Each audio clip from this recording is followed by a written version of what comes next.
What is up, guys? Today we are going to be showing you how to install rear, upper, and lower control arms on your Ford Bronco. And along with that, we'll be showing you how to remove your gas tank, or at least get it out of the way so that you can reach those upper control arm bolts. So stick around and you'll get to learn with us how to do this whole process.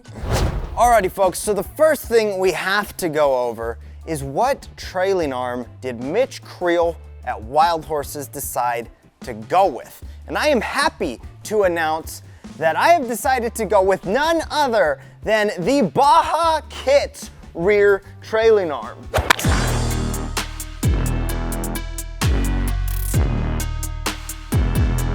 They are available on our website, but obviously not in green. We've got black anodized and then just a raw aluminum. What's cool about the Baja Kits trailing arms is they do come with this skid plate, so you're not absolutely dragging the heck out of your nice billet. So that's a nice touch. Other features of the Baja Kits trailing arms that I like is that they come with CNC machined corrosion resistant stainless steel mislines that offer improved articulation and durability. On top of that, the Baja Kits trailing arms come with 1-inch high angle trophy truck grade uniballs that replace those factory rubber joints. So all in all, this is definitely Beef Factory approved. It has not been put to the test yet by us, but we're gonna get this thrown on. And as you guys have been watching the channel any length of time, you guys know that we will in fact put it to the test. These skid plates won't last very long.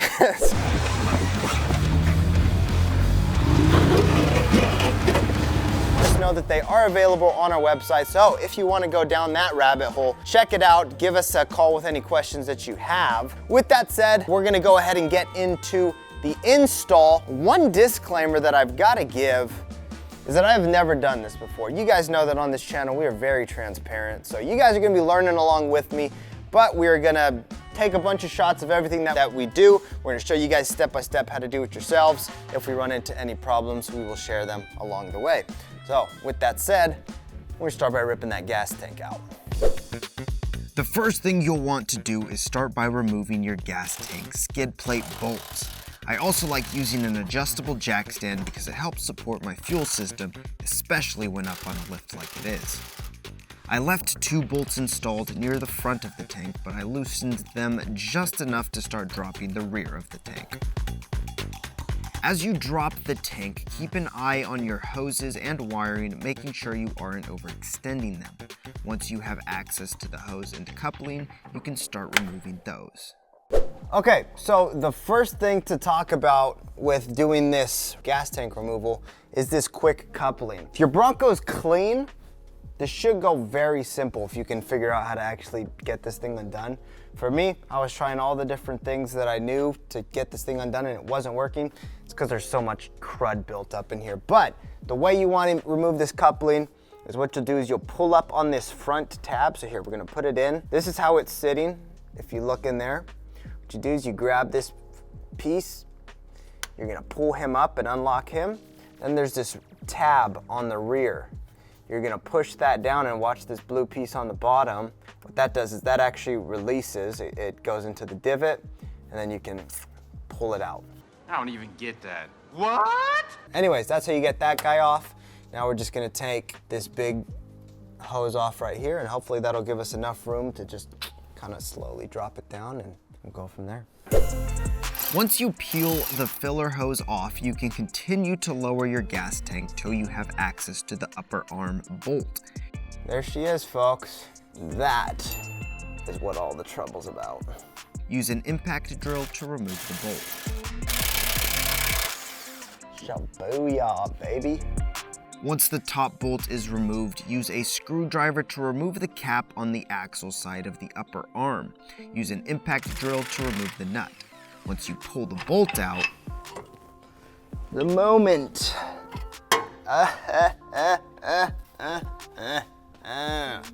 Now that your stock upper arm is out, you can grab your new arm and start reinstalling it. Alrighty, real quick folks, I wanted to go over the orientation of your upper arms. Full disclosure, I got it right on the driver's side, but as I was editing this video, I realized that, as stupid as I am, I installed it wrong and upside down on the passenger side. What I wanted to do is kind of explain how this arm works. First off, there is a driver and a passenger side, but only because of the logos that are stickered onto this upper arm. What you want to do when you're installing this arm is just make sure that that sticker is orientated correctly. So for the passenger side, obviously this sticker, this little logo, will be pointed towards the spring and will be close to the axle mount. On the driver's side, it'll be vice versa. So that's the only thing that makes this a driver and passenger style arm. Other than that, they are symmetrical. Luckily for me, I installed it upside down, so I get to pull my gas tank and again, and kind of swap it around. But at the same time, I've been doing a lot of rock crawling since we initially filmed this video, and I haven't had any problems. So we'll see if I go through the trouble of doing it or not. I should, I really should. But for you guys' sake, just make sure the flat side is up, and this little divot will help provide more clearance for you guys when you're flexing out. So with that said, we're gonna hop back into the video, but just wanted to disclaim the fact that the footage that you're gonna be seeing is me installing this upside down, but that's what we focused on when doing the install. So if you guys have any questions, just drop them below. We'll try to make this as obvious as we can. So good luck. Some slight hammer persuasion may be required to get the arm installed in the bracket, but once you line up the holes, you can install the bolts and torque down to 160 foot-pounds. Don't forget to install your bolt cap.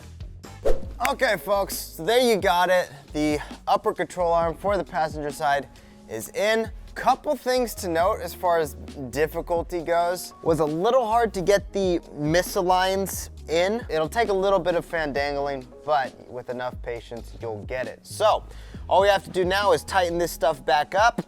One thing that we're gonna do is try to drop the tank a little bit more and get the Allens out of the cover that is protecting the lower trailing arm bolt. I'll show you guys that in a second. We're gonna do that before we actually take this tank and put it all the way back up. So we'll do that, and then we'll go to the driver's side, which is gonna be 4 nuts and bolts. So hopefully way easier than this side.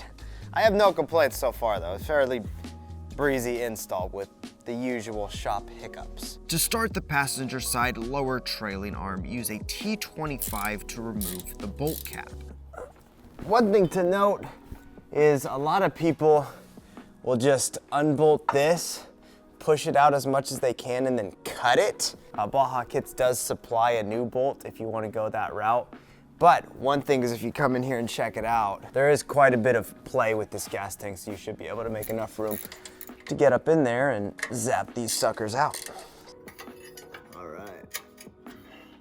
One thing to note is you do just have to take out the one closest to the bolt head.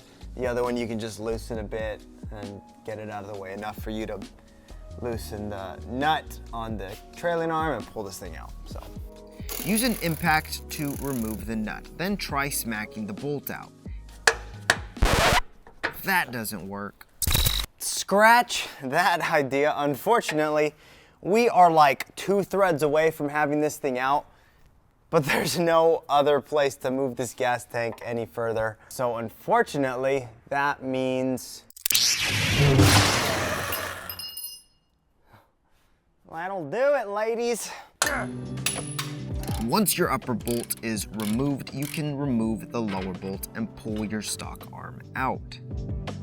All right, once you've got your lower trailing arm out of the way, if you are going to be throwing on some pivot plates to make it look a lot prettier, now is the time to do so. The first thing you want to do is bolt in your little Allen head deals. Washer and nut obviously go on the back side.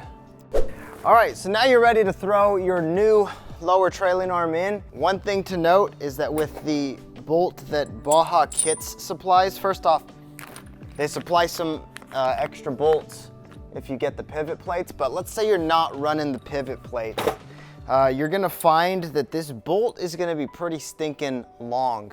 So the pivot plate kind of helps separate it a bit, give it some more space to take up some of this thread in the back so it's not poking way into your gas tank, and you should still be able to put that little plate back on. Just wanted to make you guys aware of that. One thing to note about the orientation of this trailing arm is you do have this little indent in the trailing arm. This is gonna go towards the rear, and the indent is gonna go passenger for your passenger side, and then on the other trailing arm, it's gonna be the driver for the driver's side. It just helps clear all of the mess that you've got going back there. So just make sure you get that done properly and you'll be good to go. Start by installing the upper bolts first. Orientate the bolt head on the outside of the frame and the nut towards the inside. Next, insert your lower bolt and tighten down the nut. Torque the upper and lower bolts down to 160 foot-pounds. Reinstall the lower trailing arm bolt cap, then connect your gas tank hoses. Real quick note with this quick connect coupling is make sure you jam it in all of the way and then go ahead and push down on that tab just so you know it's locked in. Give it a good couple yanks to make sure it's on there. Very gentle, and there you go. Because you definitely don't want that to be loose. So now I'm gonna jack this up more and work on getting this puppy on all the way. Once your hoses are connected, you can start tightening your skid plate back down. As usual, I start every bolt by hand to avoid cross-threading, then cinch everything down.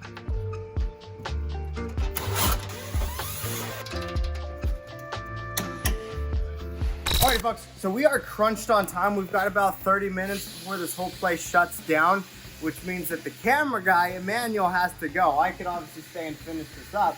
We're gonna see if we can zap this other side out in like 20 minutes. So wish us luck. There is nothing special about the driver's side. Just remove the bolts holding the upper and lower trailing arms and install your new arms. Again, torque spec is 160, and once your bolts are torqued, you're ready to test your setup.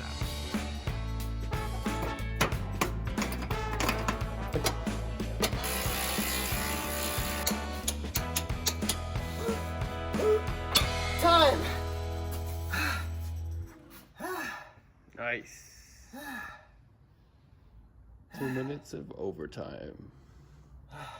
Alrighty, folks, so it has been 2 months since we installed the Baja Kits trailing arms. It's the middle of summer, we got the doors off, and we've had a lot of time, a lot of events, a lot of trails to really put these things to the test. If you take a look at those skid plates, they have been getting used. So I'm super stoked with the product. I can't tell you guys how many times people have been impressed with the rear travel of this thing, coming down different obstacles and just being blown away that it didn't lift the tire. So very impressed with what they've got going on. Baja Kits and Brenthal Industries really know what they're doing over there, and they make a phenomenal product. So with that said, if you have any questions, feel free to reach out to us. We do stock this product in our warehouse. So if you want one of the most functional and best looking kits on the market, then again, hit the link in the bio. So with that said, that's all we have for you guys today. Make sure you hit the subscribe button, become one of the horsemen. We would love to have you. And make sure you share this with people that are looking into getting some trailing arms for their Bronco and trying to get a little bit more out of their vehicle. So thank you guys for watching. With all of that being said, we will catch you guys out there on the trail.